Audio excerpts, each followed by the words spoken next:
జై శ్రీరామ్. అందరికీ నమస్కారం. వైశాఖ మాసంలో వచ్చే ఏకాదశిని మోహిని ఏకాదశి అని అంటారు.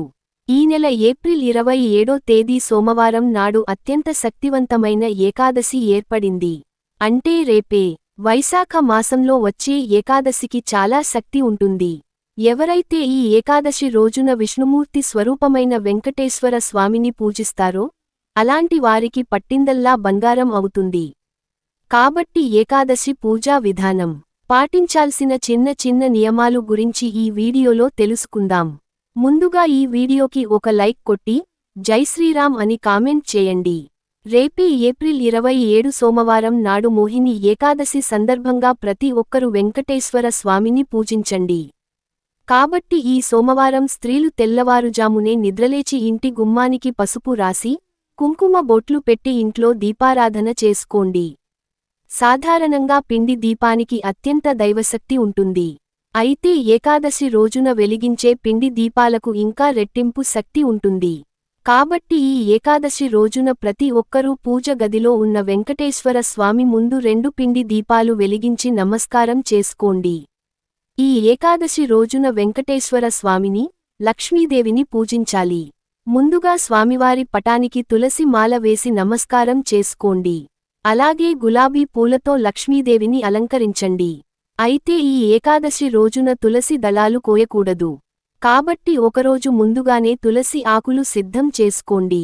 లేదా బయట నుండి తులసిమాల తెచ్చి స్వామివారి పటానికి వేసి ఇంట్లో పూజ చేసుకోండి. ఇక బియ్యం పిండిలో కొంచెం బెల్లం తురుము, ఆవు నెయ్యి, అలాగే కొన్ని ఆవు పాలు, కొన్ని నీళ్లు పోసి ఆ పిండితో 2 పిండి ప్రమిదలు తయారు చేసుకోండి.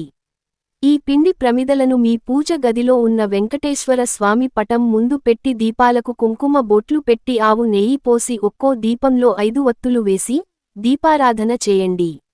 ఈ పిండి దీపాలకు పుష్పాలు అక్షతలు సమర్పించి నమస్కారం చేసుకోండి. ఇక కటిక పేదరికంతో ఇబ్బంది పడేవారు ఒక పసుపు దారానికి 11 యాలకులను గూర్చి వెంకటేశ్వర స్వామి పటానికి వేసి నమస్కారం చేసుకోండి. ఆర్థికంగా అభివృద్ధి చెందుతారు. ఇక పూజలో స్వామివారికి నైవేద్యంగా 2 అరటి పండ్లు మరియు ఒక చిన్న బెల్లం ముక్కను నివేదించండి. ఈ విధంగా విష్ణుమూర్తిని పూజిస్తూ ఓం నమో భగవతే వాసుదేవాయ నమః అనే మంత్రాన్ని జపించండి. అలాగే గోవింద నామాలు చదవండి. వెంకటేశ్వర స్వామికి పచ్చ కర్పూరం అంటే చాలా ప్రీతికరమైనది. కాబట్టి ఏకాదశి రోజున పచ్చ కర్పూరం పైన ఒక యాలకులు పెట్టి స్వామివారికి హారతి ఇవ్వండి. చివరగా తలపై అక్షంతలు వేసుకుని స్వామివారికి నమస్కారం చేసుకొని మీ ఏకాదశి పూజను పూర్తి చేసుకోండి. అయితే ఏకాదశి రోజున ఖచ్చితంగా స్త్రీలు ఉపవాసం ఉండాలి. ఏ రోజున ఉపవాసం ఉండినా ఉండకపోయినా ఏకాదశి రోజున ఉపవాసం చేస్తే మీ పూజకు రెట్టింపు పుణ్యఫలతం లభిస్తుంది. రోజంతా ఉపవాసం ఉండలేని వారు కనీసం ఒక పూట ఉపవాసం ఉన్నా సరిపోతుంది. ఇక ఈ మోహిని ఏకాదశి రోజున తప్పనిసరిగా మీ దగ్గరలో ఉన్న వెంకటేశ్వర స్వామి దేవాలయానికి వెళ్లి గుడి చుట్టూ ప్రదక్షిణాలు చేయండి. అలాగే ధ్వజస్తంభం దగ్గర నెయ్యి దీపాలు వెలిగించండి. ఏకాదశి రోజున విష్ణు దేవాలయాల్లో దీపాలు వెలిగిస్తే చాలా మంచిది. విశేషంగా ఈ ఏకాదశి రోజున దైవ వృక్షాలను పూజిస్తే మీ కుటుంబం మొత్తానికి అఖండ రాజయోగం ప్రార్థిస్తుంది. ఈ ఏకాదశి రోజున శ్రీమహావిష్ణువు లక్ష్మీదేవితో పాటుగా రావి చెట్టులో కొలువై ఉంటాడట. కాబట్టి మీ దగ్గరలో ఉన్న రావి చెట్టు దగ్గరకు వెళ్లి రావి చెట్టును ముట్టుకొని 5 ప్రదక్షిణాలు చేసి నమస్కారం చేసుకోండి. లక్ష్మీ కటాక్షం సిద్ధిస్తుంది. ఈ ఏకాదశి రోజున రావి చెట్టు నీడలో నిలబడినా సరే మనం తెలియక చేసిన పాపాలన్నీ తొలగిపోతాయి. మోక్ష ప్రాప్తి కలుగుతుంది. ఎవరైతే ఆర్థిక ఇబ్బందులు, అప్పుల సమస్యలతో బాధపడుతున్నారో అలాంటివారు రావి చెట్టు కింద బియ్యం పిండితో ఒక చిన్న ముగ్గు వేసి ఆ ముగ్గు పైన నువ్వుల నూనెతో దీపం వెలిగించండి. విష్ణుమూర్తి అనుగ్రహంతో అప్పుల బాధలన్నీ తీరి ఆర్థికంగా స్థిరపడతారు. అలాగే ఈ ఏకాదశి రోజున తులసిని పూజిస్తే లక్ష్మీదేవి ఎంతో సంతోషించి మీ ఇంటిపై కనక ఐశ్వర్యాన్ని ప్రసాదిస్తుంది. కాబట్టి ఏకాదశి రోజున తప్పనిసరిగా తులసి కోటలో నెయ్యి దీపం వెలిగించి తులసికి బెల్లం ముక్కలు నివేదించి 5 ప్రదక్షిణాలు చేయండి. ఎంత పెద్ద కష్టమైనా వెంటనే తీరిపోతుంది. ఇక మీ ధనాకర్షణ బాగా పెరగాలంటే మీ బీరువాలో డబ్బు దాచే ప్రదేశంలో పచ్చ కర్పూరం పెట్టుకోండి. ఏకాదశి రోజున ఉదయం స్నానం చేసి ఇంట్లో పూజ చేసుకుని ఒక పసుపు రంగు వస్త్రంలో పచ్చ కర్పూరాన్ని మూటకట్టి మీ బీరువాలో పెట్టుకుంటే మీ ఇంటి ఐశ్వర్యం రెట్టింపు అవుతుంది. అలాగే మీకు పసుపు కొమ్ములు అందుబాటులో ఉంటే 5 పసుపు కొమ్ములను ఎర్రటి దారంతో కట్టి మీ బీరువాలో పెట్టుకోండి. ఇంట్లో అనవసరపు ఖర్చులు తగ్గుతాయి. అలాగే ఏకాదశి రోజున మీ ఇంటి సింహద్వారం పైన గంధంతో స్వస్తిక్ గుర్తు వేసి సింహద్వారానికి సాంబ్రాణి పొగ వేయండి. ఏకాదశి రోజున ఇలా చేస్తే మీ ఇంట్లో ఉన్న దరిద్ర దేవత బయటకు వెళ్ళిపోయి మీ కుటుంబంలో సుఖసంతోషాలు పెరిగితాయి. ఈ ఏకాదశి రోజున ఎలాంటి పూజలు పరిహారాలు పాటించలేని వారు ఒక శక్తివంతమైన మంత్రాన్ని జపించండి. ఆ మంత్రం ఏమిటంటే, ఓం నమో భగవతే వాసుదేవాయ నమః.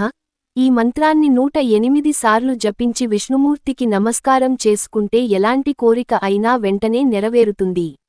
మీ కష్టాలన్నీ తీరిపోతాయి. ఈ ఏకాదశి రోజున పసుపు రంగు వస్త్రాలు ధరిస్తే చాలా మంచిది. క్షీరసాగ మథనం జరిగినప్పుడు అమృతంతో పాటుగా ఉప్పు కూడా సముద్రం నుండి ఉద్భవించింది. కాబట్టి ఈ ఏకాదశి నాడు ప్రతి ఒక్కరూ రాళ్ల ఉప్పును కొని ఇంటికి తెచ్చుకోండి.